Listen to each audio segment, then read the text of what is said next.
স্নেহের ছাত্রছাত্রীবৃন্দ, আসসালামু আলাইকুম। আশা করি তোমরা যে যেখানে আছো ভালোই আছো। আমাদের গত ক্লাসের যে আমরা পাঠদান করেছিলাম আন্তঃআণবিক বল এবং পদার্থের স্থিতিস্থাপকতা এ সম্পর্কে, আজ আমি তারই ধারাবাহিকতায়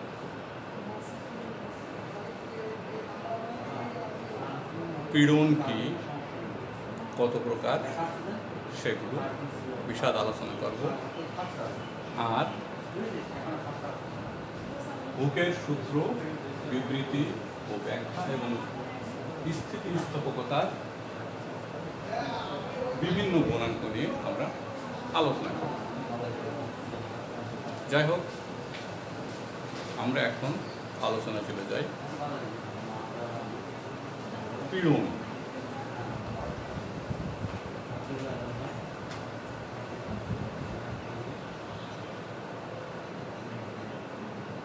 পীড়ন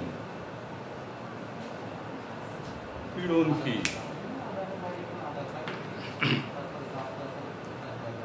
বাইরে থেকে বল প্রয়োগের ফলে বস্তুর আকার, আয়তন, দৈর্ঘ্য এর পরিবর্তন ঘটে।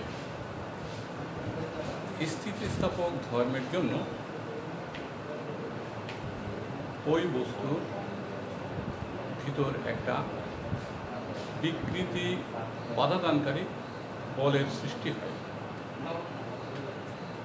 ওই বস্তুর একক ক্ষেত্রফলের উপর বিকৃতি প্রতিরোধকারী যে বলের সৃষ্টি হয়, সেই বলের তাকে পীড়ন বলে। পীড়ন স্কেলার রাশি। পীড়ন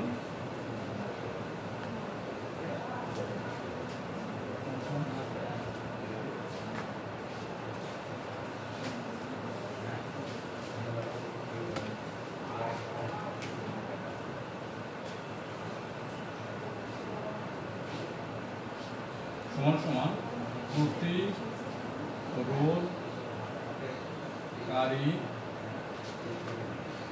বল ডিভাইডেড বাই ক্ষেত্রফল। এখন পীড়ন তিন প্রকার। কি কি? দৈর্ঘ্য পীড়ন, আয়তন পীড়ন এবং আকার পীড়ন। দৈর্ঘ্য পীড়নটা কি? দৈর্ঘ্য বিকৃতি প্রতিরোধ করার জন্য বস্তুর দৈর্ঘ্য বরাবর একক ক্ষেত্রফলের উপর যে প্রতিরোধকারী বল এর সৃষ্টি হয় সেটা হচ্ছে বস্তুর দৈর্ঘ্য পীড়ন। অথবা আমরা বলতে পারি দৈর্ঘ্য বিকৃতি ঘটাতে প্রতি একক ক্ষেত্রফলের উপর যে বল প্রযুক্ত হয় সেটাকেও আমরা দৈর্ঘ্য পীড়ন বলতে পারি। যাই হোক, দৈর্ঘ্য পীড়নের মাত্রা।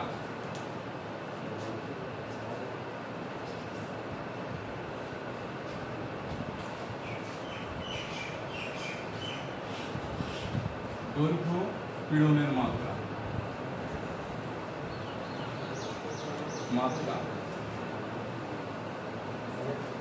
বলের মাত্রা ডিভাইডেড বাই ক্ষেত্রের মাত্রা সমান সমান M L T inverse 2 divided by N square সমান সমান M L inverse 1 T inverse 2। এই গেল পীড়নের মাত্রা, অর্থাৎ দৈর্ঘ্য পীড়নের মাত্রা। এবার আমরা চলে যাব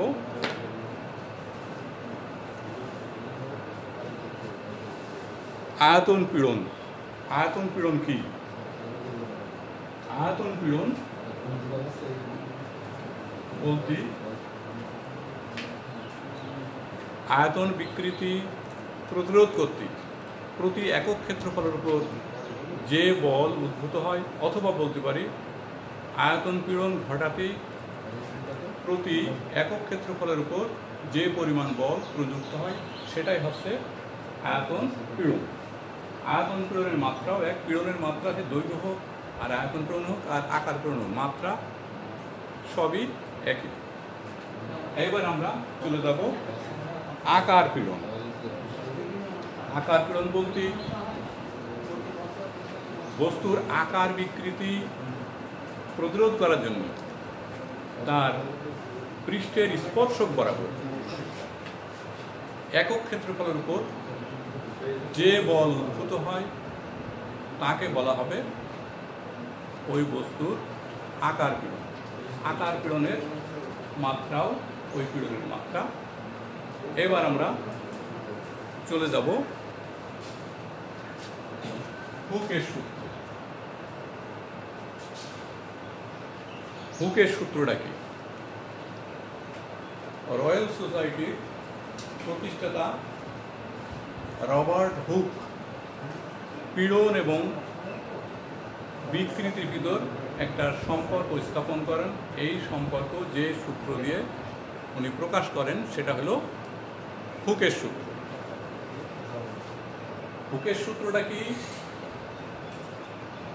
হুকের সূত্র স্থিতিস্থাপক সীমার ভিতর বস্তুর পীড়ন তার বিকৃতির সমানুপাতিক। এখন যদি গাণিতিকভাবে আমরা এটা বলি তাহলে পীড়ন প্রপোর্শনাল টু বিকৃতি বা পীড়ন সমান সমান ধ্রুবক ইনটু বিকৃতি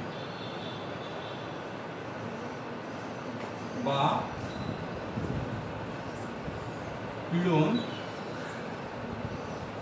বাই বিকৃতি সমান সমান ধ্রুবক। এটা হচ্ছে হুকের সূত্রের গাণিতিক রূপ। এখন এই পীড়ন এবং বিকৃতির অনুপাত একই পদার্থের জন্য এটা স্থির, তবে ভিন্ন ভিন্ন পদার্থের জন্য এটা ভিন্ন ভিন্ন। এখন স্থিতিস্থাপক ধ্রুবকটা আমরা বিভিন্ন পদার্থের ক্ষেত্রে বিভিন্ন মান পাই। এখন আমরা এর ধ্রুবককে যদি আমরা ই দিয়ে প্রকাশ করি, ই সমান সমান পীড়ন বাই বিকৃতি। এখন ই হইল ওই পদার্থের স্থিতিস্থাপক গুণাঙ্ক। এই স্থিতিস্থাপক গুণাঙ্ক কি আমরা যদি বলি,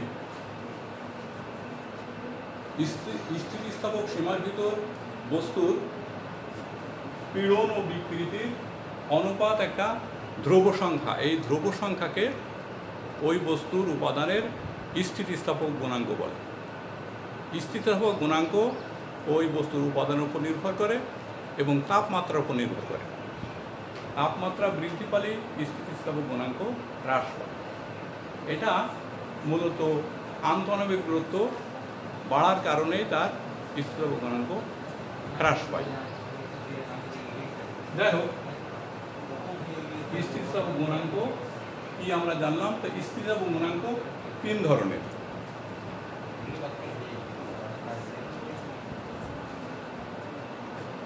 সেটা কি?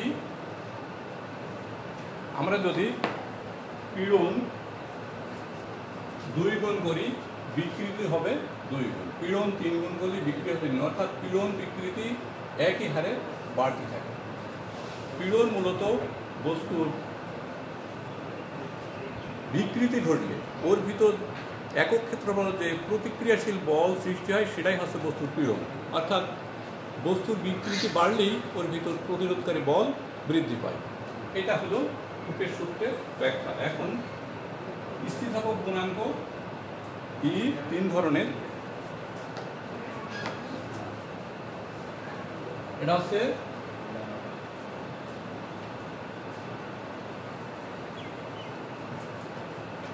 ইয়াংয়ের গুণাঙ্ক, ইয়াংয়ের স্থিতিস্থাপক গুণাঙ্ক অথবা গুণাঙ্ক একই কথা, বা দৈর্ঘ্য গুণাঙ্ক বলে। ইয়াংয়ের গুণাঙ্ক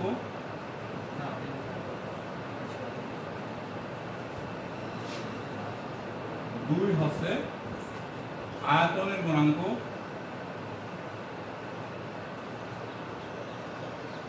তিন হচ্ছে দৃঢ়তার গুণাঙ্ক।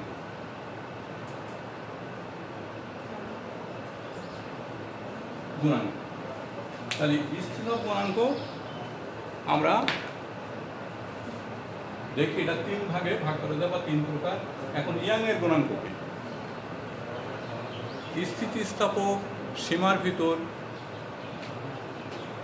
দৈর্ঘ্য পীড়ন এবং দৈর্ঘ্য বিকৃতির অনুপাত একটা ধ্রুব সংখ্যা। এই ধ্রুব সংখ্যাকে ওই বস্তুর উপাদানের ইয়াংয়ের গুণাঙ্ক বলে। তাহলে ইয়াংয়ের গুণাঙ্ক বললে আমরা বলবো যে দৈর্ঘ্য পীড়ন এবং দৈর্ঘ্য বিকৃতি এর যে অনুপাত অর্থাৎ যে ধ্রুব সংখ্যা, এই ধ্রুব সংখ্যা হচ্ছে ওই বস্তুর উপাদানের ইয়াংয়ের গুণাঙ্ক। এখন y সমান সমান দৈর্ঘ্য পীড়ন বাই দৈর্ঘ্য বিকৃতি সমান সমান f per a divided by small l by l পীড়ন বাই বিকৃতি সমান সমান f small l f capital L by a small l। small l হচ্ছে দৈর্ঘ্যের বৃদ্ধি, l হচ্ছে আদি দৈর্ঘ্য, f by a হচ্ছে পীড়ন ওই বস্তুর উপর একক ক্ষেত্রফলের উদ্ভূত প্রতিরোধকারী বল। এটা গেল y। এখন যদি a সমান সমান 1 একক এবং স্মল l সমান সমান ক্যাপিটাল L, তখন y সমান সমান f। তাহলে আমরা ইয়াংয়ের গুণাঙ্কের সংজ্ঞা অন্যভাবে দিতে পারি যে কোনো বস্তুর একক প্রস্থের ক্ষেত্রফলের উপর যে পরিমাণ বল প্রয়োগ করলে ওই বস্তুর দৈর্ঘ্য বৃদ্ধি আদি দৈর্ঘ্যের সমান হয়, সেই বলই হচ্ছে ওই বস্তুর উপাদানের ইয়াংয়ের গুণাঙ্ক। গাণিতিকভাবে এই সংখ্যাটা আমরা দিতে পারি। যাই হোক, কোনো বস্তুর ইয়াংয়ের গুণাঙ্ক 2 × 10⁻⁴ এত নিউটন পার মিটার স্কোয়ার। এর তাৎপর্য কি বা এটা বলতে কি বুঝি? আমরা বলবো যে স্থিতিস্থাপক সীমার ভিতর কোনো বস্তুর 1 মিটার স্কোয়ার ক্ষেত্রের উপর 2 × 10⁻11 নিউটন বল প্রয়োগ করলে ওর দৈর্ঘ্য বৃদ্ধি হবে আদি দৈর্ঘ্যের সমান। অর্থাৎ এই পরিমাণ বল যদি আমরা একটা বস্তুর উপর প্রয়োগ করি, তার ক্ষেত্রফল যদি 1 মিটার স্কোয়ার হয়, তাহলে ওই বস্তুর আদি দৈর্ঘ্য হবে, দৈর্ঘ্য বৃদ্ধি হবে আদি দৈর্ঘ্যের সমান। এটা গেল আমাদের ইয়াংয়ের গুণাঙ্ক। এখন আয়তনের গুণাঙ্ক ঠিক একইভাবে আয়তনের গুণাঙ্ককে আমরা কে দিয়ে নির্দেশ করি অথবা বি দিয়ে নির্দেশ করি।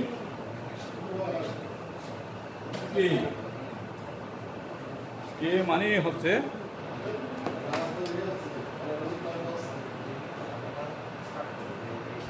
আয়তন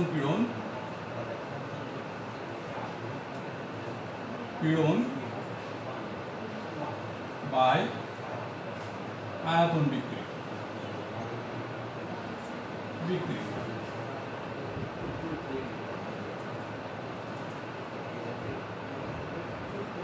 সমান সমান F by A divided by small v by capital T সমান সমান F capital V by A small v। এইটা হচ্ছে আয়তন গুণাঙ্ক।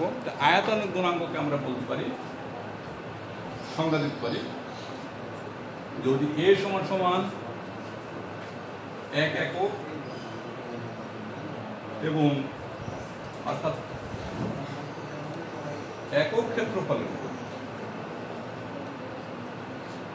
যে পরিমাণ বল প্রয়োগ করলে বস্তুর আয়তনের হ্রাস আদি আয়তনের সমান হবে, সেই বলকে বলা হবে ওই বস্তুর আয়তন গুণাঙ্ক কে। অর্থাৎ এখানে আমাদের আয়তনটা হ্রাস হবে যদি আমরা কোনো বস্তুর উপরে বাইরে থেকে বল প্রয়োগ করি। তাহলে একক ক্ষেত্রফলের উপরে যে পরিমাণ বল প্রয়োগ করলে আমাদের আয়তন হ্রাস আদি আয়তনে যদি সমান হয়, অর্থাৎ এখানে স্মল v সমান সমান ক্যাপিটাল V হয়, সেই ক্ষেত্রে কে সমান সমান হবে F। তাহলে কি হলো আমাদের, আমরা বলবো যে কোনো বস্তু স্থিতিস্থাপক সীমার ভিতর একক ক্ষেত্রফলের উপরে যে বল প্রয়োগ করলে তার আয়তনের হ্রাস আদি আয়তনের সমান হলে ওই বলকে বলা হবে আয়তন গুণাঙ্ক। এবার আমরা চলে যাব দৃঢ়তার গুণাঙ্ক। দৃঢ়তার গুণাঙ্ক কি সেটা আমরা আগে বলেছি। এখন দৃঢ়তার গুণাঙ্কের গাণিতিক রাশি আমরা দেখব। দৃঢ়তার গুণাঙ্ককে n দিয়ে নির্দেশ করা হয়, স্মল n। এটা হচ্ছে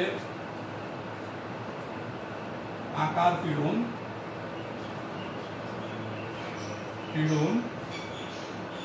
বাই আকার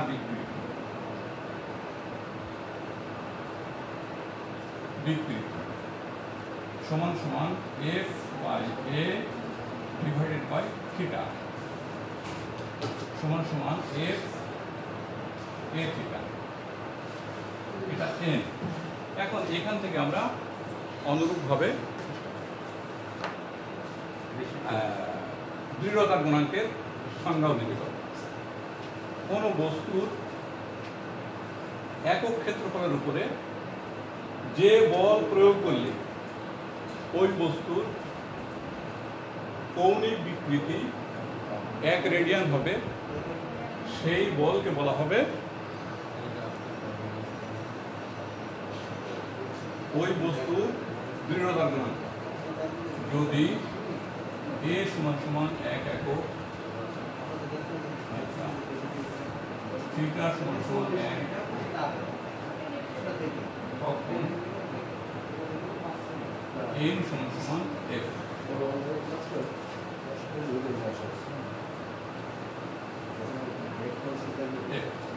এখন আমরা বলতে পারি যে কোনো একটা বস্তুর একক ক্ষেত্রফলের উপরে যে বল প্রয়োগ করলে ওই বস্তুর আকার বিকৃতি 1 রেডিয়ান, তাহলে ওই বলই হবে ওই বস্তুর আয়তনের আকার গুণাঙ্ক বা দৃঢ়তার গুণাঙ্ক।